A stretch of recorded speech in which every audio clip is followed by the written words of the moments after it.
people are going to be more apt if you find the right types of people that are willing to take a risk. People wanted to support me, and they saw my excitement and my passion for it. And so I was able to survive that first 6 months or whatever you want to call it, basically through my own money and the sponsorship money, were able to get me at least where it was going, and at least where I was making a little bit of money. And also, more importantly, I think gaining confidence that this was something that had at least someone else was interested in it. You know, there was someone else that said, okay, I'm willing to write a check, and I don't care if that check's for $5 or $15,000. I trust you. And I think that gave me the confidence to kind of get through those early days. But I don't want to give the illusion that this was something where there was no revenue on day one. It wasn't a case of like, I'm just going to do this and see what happens later. I had kind of a game plan to make money from sponsorships, and it was lucky to kind of hustle my way through it at the beginning. Were there ever moments, you know, when you sort of like, you know, because you're a positive guy, you're an upbeat guy, and, you know, were there ever moments where you were like, what am I doing? Like, what is this Rise idea? Like, this is crazy. And, you know, that voice, that negative demon that is talking in the back of your head. And if there was, how did you confront it? Good question. And I am a positive person. I think that's one of the, for better or worse, that's the way, you know, I could be in a fire and I'm like, we're fine. But, that's why my wife is the skeptical one, right? So I call her Marcy, and she calls me Trusty Locks. So it's a problem across the board. But, you know, for me, here's the interesting part of it. I can't think of a time where I was really thinking this is going to fail.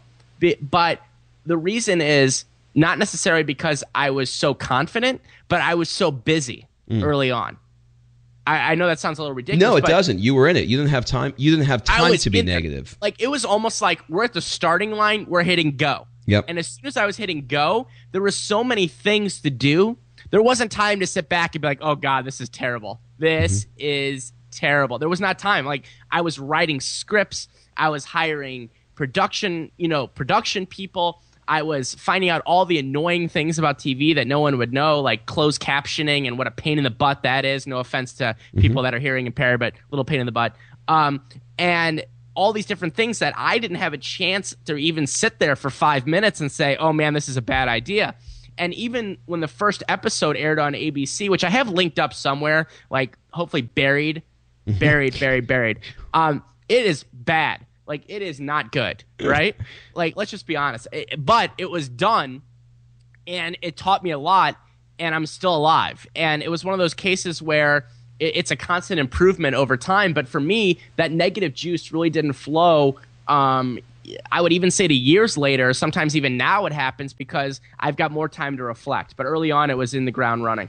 So with all the you know, Gary Vaynerchuk's of the world and Tim Ferriss and all these kind of guys, who do you look up to? Who's the one that you look to and go, this guy's got it going on? Like, this is somebody I aspire to. Yeah, there's so many. It's a tricky. It's like choosing between children in some cases. You know what? I've developed this recently, and this is going to be the weirdest answer I've ever get. I've gotten this question before, and sometimes I give the Gary Vaynerchuk answer. Sometimes I'll give like a Tim Ferriss answer. It just depends on what mood I'm in that day. But I got to tell you one that I admire, and I admire for different reasons than one might think, and that is Tucker Max. He does not give a fuck. No. Let's be honest. He just doesn't. Here's what I can appreciate about Tucker. There's two guys that are on parallel paths: Tucker Max and Matt Inman, who does the oatmeal. Okay, so Tucker Max, for those that don't know, and please, you know, expletive warning of every type of warning before you go to his site. You can't possibly warn TuckerMax.com. He's written 2 New York Times bestsellers. I hope they serve beer in hell and assholes finish first. So that should give you a good idea what's going on. And he writes this very like fraternity style. Drunken exploit, crazy tales. And that's not why I admire him. You know, it's not a case of sitting at home and being like, God, Tucker, I wish I was you, because I really don't. I'd probably kill myself. So what I can admire is the path that Tucker has taken to success. And this is what I find awesome. Tucker was an outcast in many cases. He was working at a law firm. He hated it. He got fired. This guy is not built for corporate America. I'll tell you that right now. Okay, he wouldn't last. He actually got kicked out of his own family business, which he told me about on the show when I interviewed him, which is hard to do when your name's on the wall, right? And Tucker, though, had these funny stories that he would share with people, his friends, via email. He would share these funny stories. It would just be like these drunken, crazy exploits, just like friends passing around funny emails, right? And someone kept saying to him, oh, you should turn this into a book, or you should turn this into a career. And he thought that was ridiculous. How could he do that? He didn't have experience with that or whatever. So eventually he was convinced to start sending them to publishers, send these stories. And he literally sent 1,000 to publishers and media sources everywhere, these like drunken exploits, if you will, rejected by every single one. Every single one. No one was interested in this. So he said, you know what? Screw it.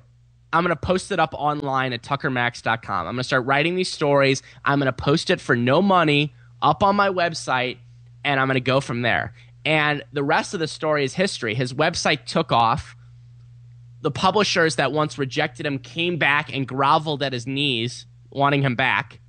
And he's built this like crazy career that's evolving now into multiple books, and he has a movie out and a variety of different things. And so when you can get away from the content, right? Because the content's not for everyone, right, Robert? Yeah, it's not for everybody, but it is certainly for who it's for.